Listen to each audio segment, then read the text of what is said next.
Bueno, hemos visto la estructura secundaria del ADN, la hélice, pero la doble hélice se vuelve a empaquetar más veces para poder caber en el núcleo, ¿vale? Entonces, dentro de la estructura terciaria, bueno, o niveles superiores de empaquetamiento, pues tenemos, ahí tengo la doble hélice, esto se ve muy bien en el dibujito, ¿vale?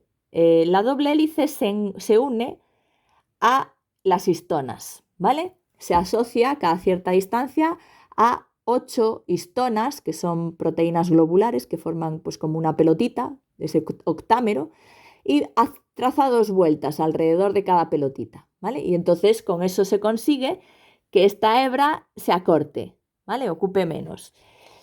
El nucleosoma es esa unión, el conjunto de las histonas con el ADN enrollado alrededor de ellas, ¿vale?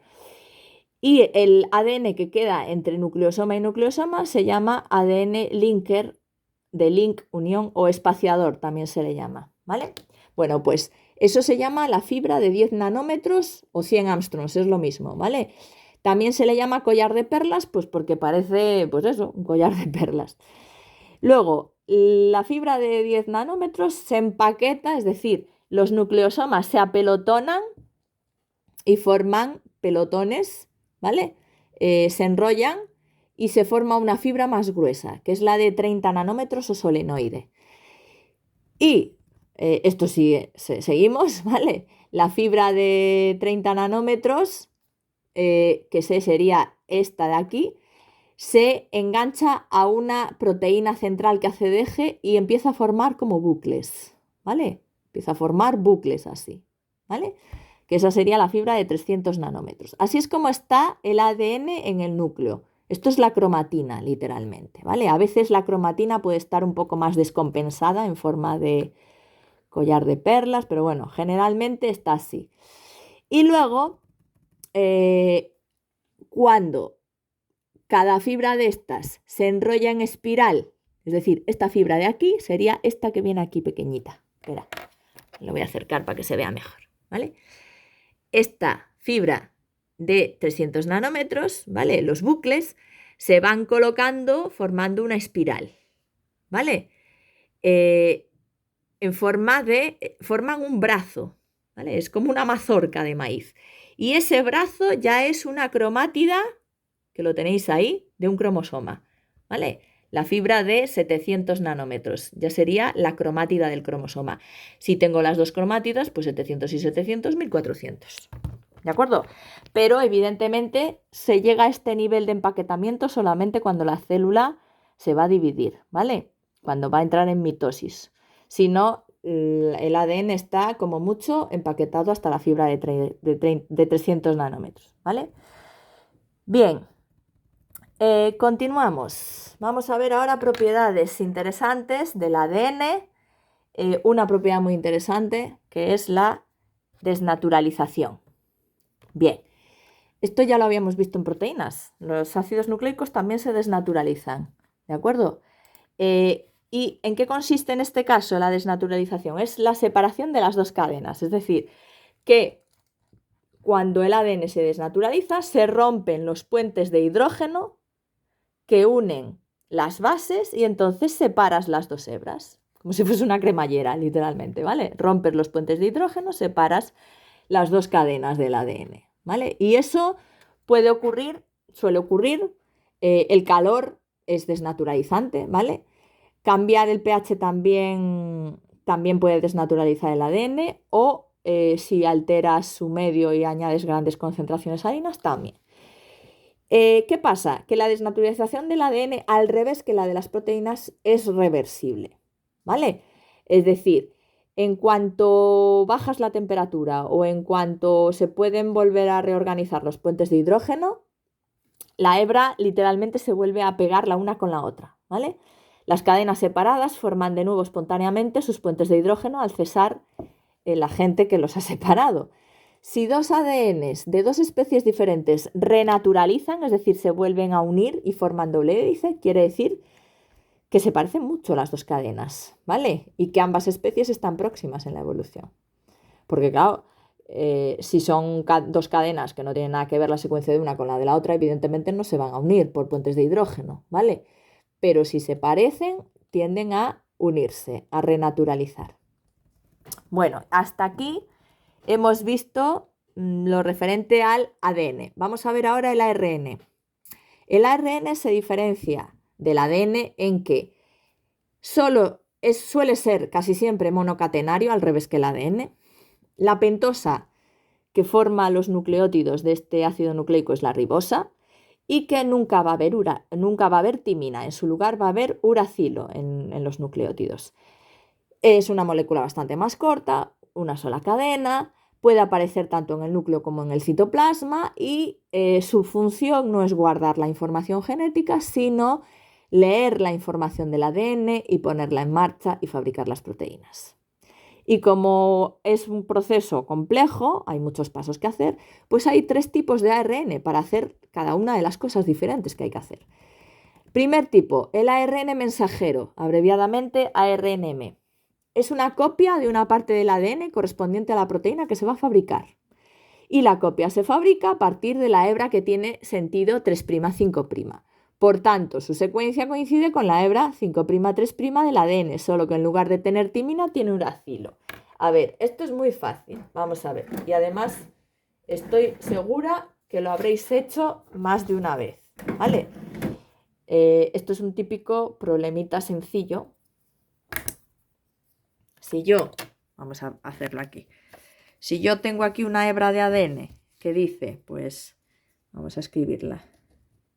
A, C, T, G, A, T, C, C, A, G, T, C, A, ¿vale? Entonces, esta es la cadena 5', 3', ¿vale? Su complementario, esto es ADN, entonces es bicatenario, donde hay en la otra cadena, donde hay A, va a haber T, donde hay C, va a haber G. A, C, T, A, G, G, T, C, A, G, T. Y aquí esta cadena, la complementaria, este es su extremo 3' y este es su extremo 5', ¿vale? Entonces, a partir de esta se va a fabricar el ARN mensajero, ¿vale? Por complementariedad, es decir, esto es ADN y ahora vamos a fabricar el ARN, ¿vale? Entonces, T por complementariedad, A. C. Aquí no puede haber T, aquí hay U, porque es ARN lo que estamos fabricando, ¿de acuerdo? G, A, otra vez U, C, A, G, U, C y A. Esto sería el ARN, en este caso mensajero. ¿De acuerdo? Se fabrica a partir de la hebra con este sentido, es decir, que yo acabo de fabricar ahora un ARN mensajero cuya orientación es 5', 3'. ¿De acuerdo? Y por complementariedad, esta secuencia coincide con la 5', 3' de su ADN parental. La única diferencia es que donde hay T en el ADN, aquí hay U. Pero el resto es todo igual. Si lo comparáis, es igualito. Excepto que donde hay T's en el ADN, hay U's. ¿Vale? Eso es lo que estaba contando aquí en los apuntes. ¿Vale? ¿De acuerdo? En la manera de verlo. Porque a veces lees esto y dices, ostras, ¿qué está contando? Pero si lo haces, se ve enseguida. ¿Vale? Bien. ¿Para qué sirve el ARN mensajero? Para llevar la información de cómo fabricar la proteína desde el núcleo, que es donde está metido el ADN, hasta el citoplasma, que es donde se tiene que construir la proteína. ¿Vale? Es decir, los ARNs mensajeros son fotocopias del ADN, de tramos del ADN, del tramo que guarda la secuencia de esa proteína que hay que fabricar.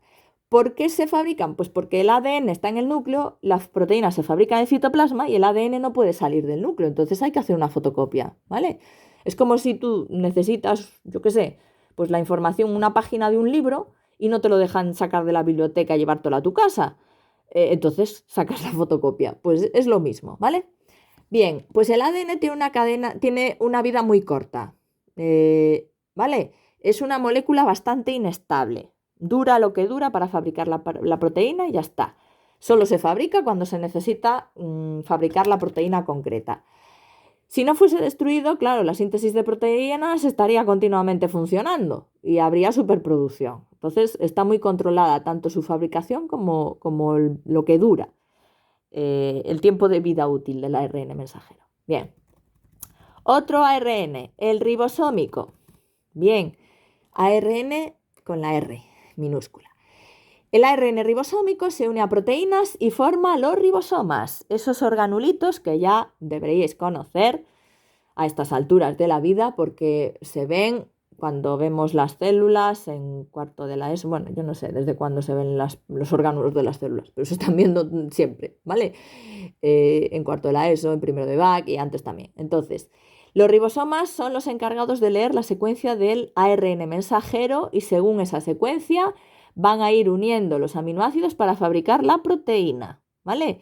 Es decir, el ribosoma es el que va a engancharse al ARN mensajero, va a ir leyendo la secuencia esa, por ejemplo, esta de aquí, va a ir leyéndola de 3 en 3, ACU, y eso, según el código genético, quiere decir que ahí hay que enganchar un aminoácido, el que sea. GAU, el siguiente aminoácido. CCA, el siguiente aminoácido. Y los ribosomas los van a ir uniendo, fabricando la proteína según lo que pone aquí. ¿De acuerdo? Gracias al código genético.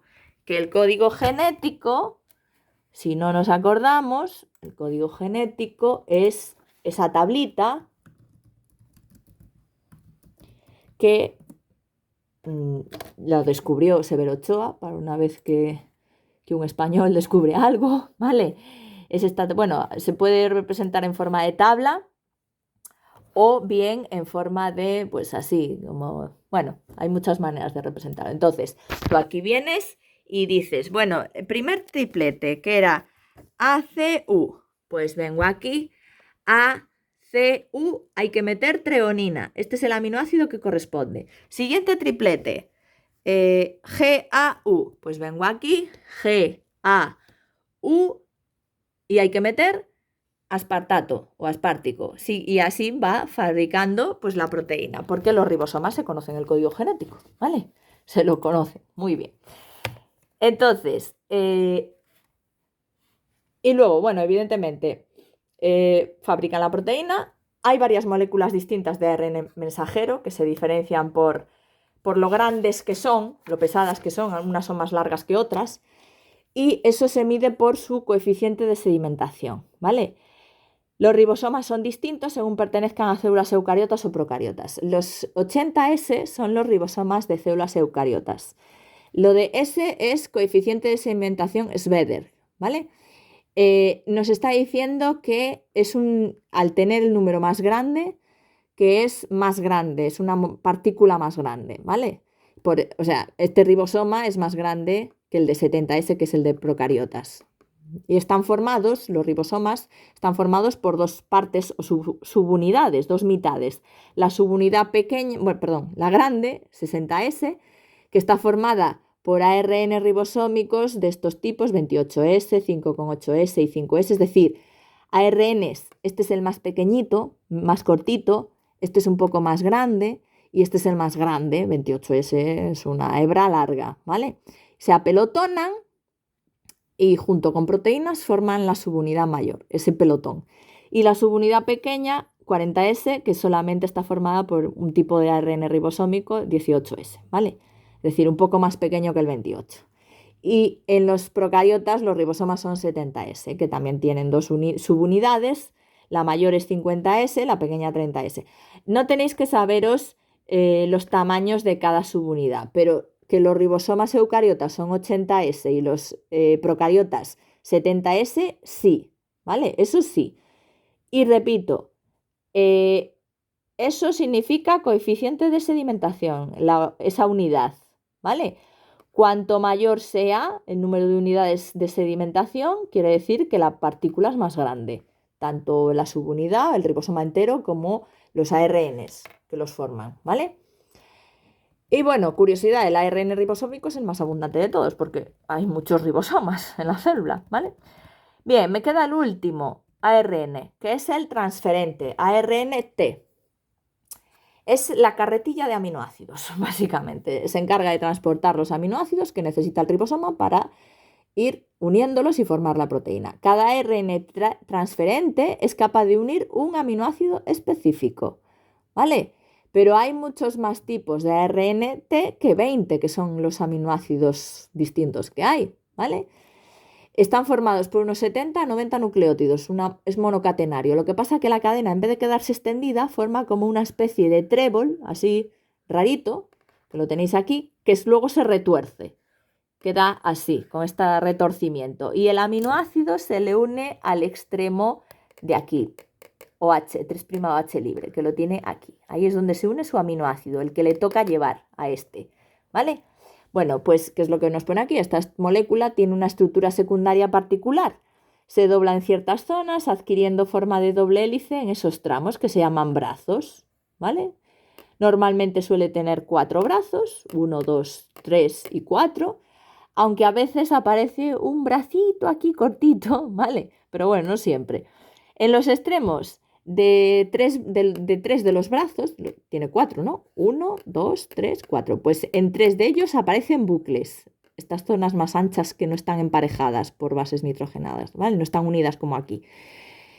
Y el brazo más importante es el brazo anticodón, que es este de aquí, que tiene una secuencia de 3 nucleótidos aquí, que están sin marcar. Estos 3 nucleótidos son complementarios al ARN mensajero, que va a ir leyéndolo, ¿vale? Y según los 3 nucleótidos que aparezcan aquí, se va a emparejar el aminoácido específico de ese transferente, ¿vale? Bueno, pues, a ver, espérate, que no se veía la parte del final, vale. Bien, es decir, que dependiendo del anticodón que hay aquí, es decir, si lleva UAA, aquí habrá un aminoácido, ¿vale? Complementario al codón del mensajero que lee, porque encajan. Esto se verá, no os preocupéis ahora, porque tampoco... esto se va a ver luego cuando se vea la traducción, es decir, la fabricación de proteínas, ¿de acuerdo? Bueno, y hasta aquí, pues, el tema de ácidos nucleicos.